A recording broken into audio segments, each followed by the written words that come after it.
Jika kita bertanya kapan waktu terbaik untuk belajar, maka jawabannya adalah sekarang. Karena sebuah hasil yang besar tidak dicapai dengan waktu yang sebentar.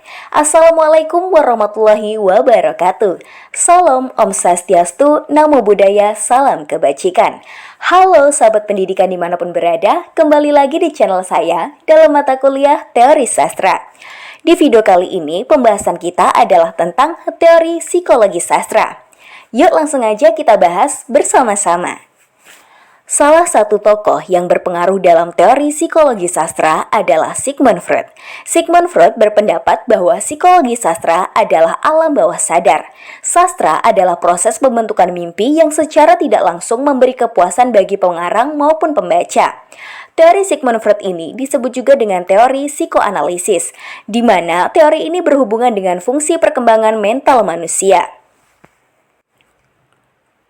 Nah, unsur kejiwaan dalam teori psikologi sastra menurut Sigmund Freud dibagi menjadi 3, yakni yang pertama, id, yaitu kepribadian manusia yang paling dasar. Yang kedua, ego, merupakan kepribadian sebagai pengarah individu. Yang ketiga, superego, yakni kepribadian yang memiliki nilai atau aturan bersifat evaluatif.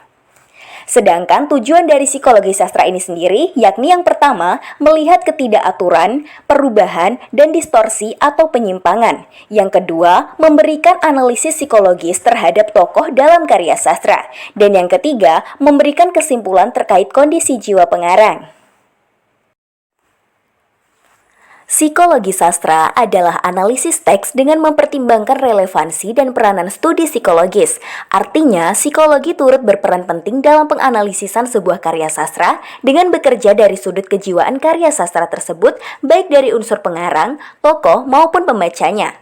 Nah, dengan dipusatkannya perhatian pada tokoh-tokoh, maka akan dapat dianalisis konflik batin yang terkandung dalam karya sastra. Psikologi sastra memberikan perhatian pada masalah yang berkaitan dengan unsur-unsur kejiwaan tokoh-tokoh fiksional yang terkandung dalam sastra. Aspek-aspek kemanusiaan inilah yang merupakan objek utama psikologi sastra, sebab semata-mata dalam diri manusia itulah aspek kejiwaan diinvestasikan.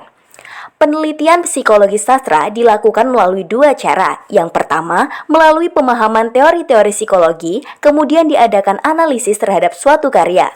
Yang kedua, menentukan sebuah karya sastra sebagai objek penelitian. Kemudian ditentukan teori-teori psikologi yang dianggap relevan untuk melakukan analisis.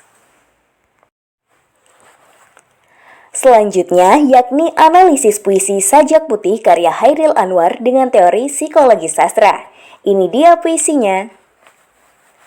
Nah, dalam bait pertama yakni larik di hitam matamu, kembang mawar dan melati, mempersepsikan bahwa perasaan pengarang yang tengah jatuh cinta karena mawar dan melati biasanya melambangkan cinta yang murni.